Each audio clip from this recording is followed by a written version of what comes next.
The baked rice that I talk about sometimes on my channel is the following. I have in here 2 cups of just plain white rice, 2 tablespoons of chicken broth. I'm going to add 1 stick, that's a half a cup of melted butter, or not melted, but whatever. 6 cups of boiling water. Stir it all around and bake it at 350 degrees for 1 hour, covered. It's gonna be delicious.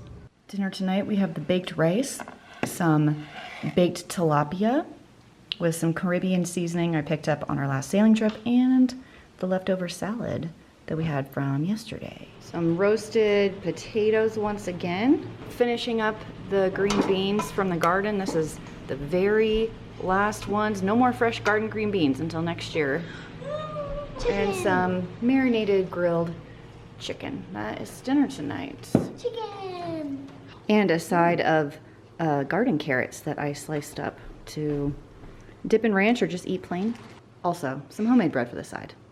The marinade I used for the chicken was a McCormick spicy habanero or something. It was amazing. Dinner tonight is nice and easy. We are doing deli meat and cheese roll-ups with the rest of these tortillas.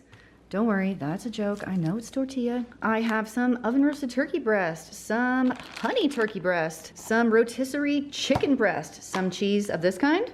Or if they would like to do like a creamy spread and then the meat, they can. On the side, I have a variety of yogurts they can pick from, and I have some rice pudding that Dave had made last night just as a treat, so they can have that also. And of course, I have my apples from my apple trees, so we're gonna cut up some of those and put those on the side. I also have a couple of tomatoes. I pulled all of the ones left from the garden, and I have actually some in the car from my neighbor, so we can put some tomatoes on these, some pickles. It'll be delicious. Here's the finished product. Doesn't that look amazing? Let me tell you what, these apples are so juicy and crunchy. They're so, so good. And if you've never had this Noosa yogurt, I highly recommend it. I think that's how you pronounce it. It is delicioso. Join me as we prep dinner for the volleyball team. Now, Haley is on the freshman volleyball team for the high school, and the mothers signed up to feed the girls before home games, and this night was my night. I decided to do just pasta and salad and French bread. It's nice and easy. And I had this zucchini just hanging out in my fridge. So I'm like, you know what? Let's just cut it up, saute it with the spicy sausage, and throw it in the sauce. Why not? So that's what I did. I'm sauteing the sausage and zucchini while I prep the salad. I love salad as an option. It's an easy make ahead. You can make a ton of it at once. I don't prefer iceberg lettuce for my salads, but honestly, when I was at the grocery store, all of the lettuce was like $2.50 a head for these wilty, tiny little heads of lettuce. So I just went with the iceberg. It was way cheaper, way bigger. It just looked better that particular day.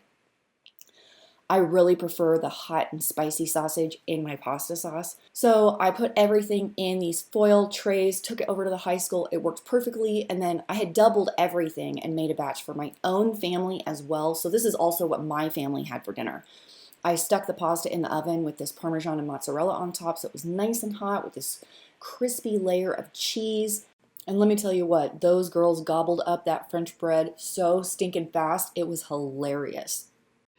I'm only halfway doing my makeup, so I don't have mascara on yet, but I had to stop what I was doing to tell you guys what happened. One of Andrew's goals is to learn how to cook better. And so I have sent him through the runner today, having him cook 3 different things, 2 different kinds of muffins and a batch of cookies. The muffins will be for breakfast tomorrow. They look fantastic. We had a few mishaps along the way. Andrew doesn't listen to directions very well, but I thought on this 3rd round he would really be doing well and pay attention to the directions. So I'm going through his work, making sure that all of the dry ingredients have made it into the bowl. Let me show you what's happened. Take a look at that and tell me what you see. I see what looks to be like a lot of cinnamon, like a lot. And I like cinnamon, but that's a lot. So I said, hey Andrew, how much cinnamon did you put in there? And his answer was, Half a cup. I just want to point out the recipe. Half a teaspoon. So what the heck happened? With it, like, I'm trying, like, can I salvage it? I gotta get some of this out of here. It's too much. It's too much. Oh my gosh, Andrew. I have my doubts that these are gonna work out okay. We'll see. We just got back from Tyler's cross-country meet and there was a wreck on the highway as it took us a really long time to get home. So it's past 7 o'clock and I haven't even started dinner yet, which is like an hour later than I thought I was gonna be. So instead of the Salisbury steak tonight, which is what I thought we were gonna do, we are going to just have leftover hot dogs from the other day. So I'm just gonna pull them out, feed the boys super fast and put them to bed. I'm gonna have salad. What are you gonna have? Salad? Pasta? I think I might have the salad and pasta. Salad and pasta. Good. There's some leftover pasta, so we're gonna have that. Well, she'll have that and also have like a big salad. That's what we're gonna do. Put the boys to bed ASAP. Here's my salad. Haley, stop it. We're laughing about something else. Okay. Here's my salad. It's actually a really, really big bowl. This is a normal bowl. This is my salad bowl. And then we've got some cookies over here that the kids said turned out pretty good. Oh, it's stuck. Oh no. Oh no. Pumpkin molasses cookies. And then Haley's getting the pasta. I apologize for interrupting your regularly scheduled real life family dinners video, but we've had a situation and we need to make some adjustments. I am unexpectedly going out of town tomorrow. As you're watching this video, I will already be gone for several days. I'll be gone for like 5 days. My mom called me begging me to come help her finish packing up her place so she can get all the way moved out. She just needs help. So I'm flying to Laramie, Wyoming tomorrow. I'll be gone for 5 days. The fam needs easy foods while I'm gone. We're doing some food prep for Dave today. So it'll be nice and easy peasy, nice and squeezy. Easy peasy, rice and cheesy. So let's go over what I will be making. Banana bread. I pulled these out of the freezer. Why is this one oozing so weird? Do your bananas do that? I got some chicken. I thought I could make some chicken Alfredo. It will stay in the fridge. Pull it out, a quick microwave, no problemo. Salisbury steak coming at you. I'm gonna make this for tonight and hopefully there will be leftovers that they can pull out another night. Tucked back in here is some taco soup. So if they need something easy and quick, they can just yank that out. Oh my gosh, is this my chicken? Thighs and drumsticks, huge family pack. This is all just shy of 5 pounds. And I'm gonna use this Hungry Jack lemon pepper chicken seasoning. So we're just gonna marinate it, put it in a Ziploc bag, and then Dave can grill it. Nice and easy with some maybe like frozen French fries or something. And I have these turkey burgers, so easy. He can just pop those on the grill. I already have the buns here. He can handle that, no sweat. Also wanted to mention that my friend brought over a loaf of homemade cinnamon chip bread. So we'll save that for a breakfast while I'm gone. The kids will adore that. Nice and easy for Dave. Just for fun, I'm drying out some spaghetti squash seeds to plant in my garden next year. Fingers crossed, I can grow a whole bunch of spaghetti squash. You guys ever grown that? You like it? Does it grow well?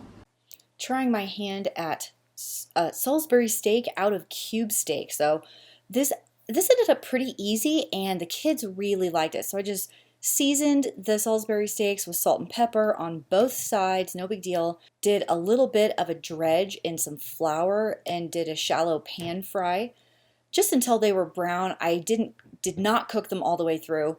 I just wanted to get a nice sear on each side. And in a separate pot, I made kind of the sauce, which was basically just water, a package of onion soup mix, and a little bit of flour. It probably took about 30 minutes of simmering with the meat in there to finish fully cooking all the way through. The meat kind of soaked up the flavors of the sauce, and then I ended up serving it over my baked rice again. I'm sure you could do mashed potatoes. I had a little bit of leftover salad, a little bit of French bread leftovers, so I just put it all on the table and have everybody finish it up.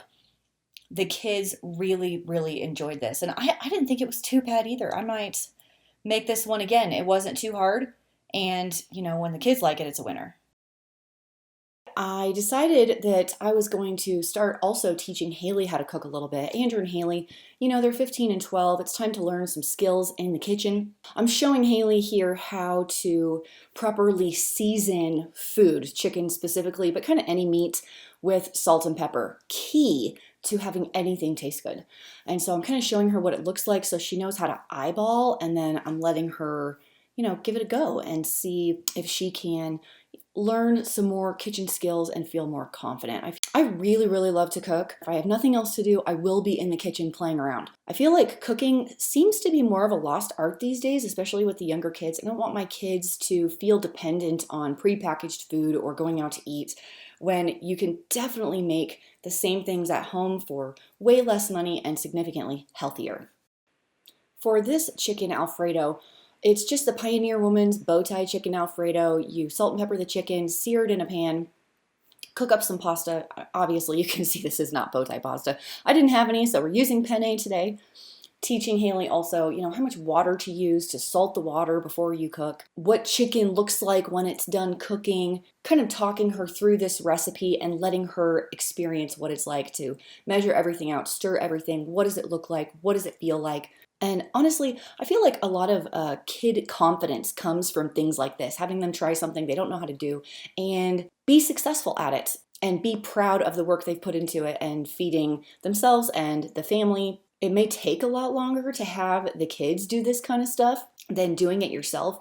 But I feel like as parents, if we're not taking the time to do this for our kids, we're really failing them, right? It's our responsibility to teach them all of these life skills, and that includes things like cooking and, of course, obviously, how to handle money as well. Of course, don't be afraid of the pepper here, you guys. Grazie. Do not be afraid of the pepper, Carl. The pepper is your friend. Take the pepper. Grazie, pepper. I am rocking and rolling on prepping some meals. Super, super easy meals for Dave. I talked about that earlier in the video. So here's the chicken leg quarters. I took the skin off, well, almost all of it. And I'm just sprinkling the lemon pepper all over it. Don't use oil or anything. There's plenty of fat in the dark meat. So I've never had an issue with it. So I sprinkled both sides with the lemon pepper seasoning. I really like this stuff. It has salt in it, so you don't even need to add anything else. I covered the whole thing in saran wrap and stuck it in the fridge. Dave is planning on taking it out and smoking it on the smoker for a couple of hours for their dinner over the weekend. Well, last weekend from when you're watching this video. This is one of my kids' favorite meals, this lemon pepper chicken. It is so delicious.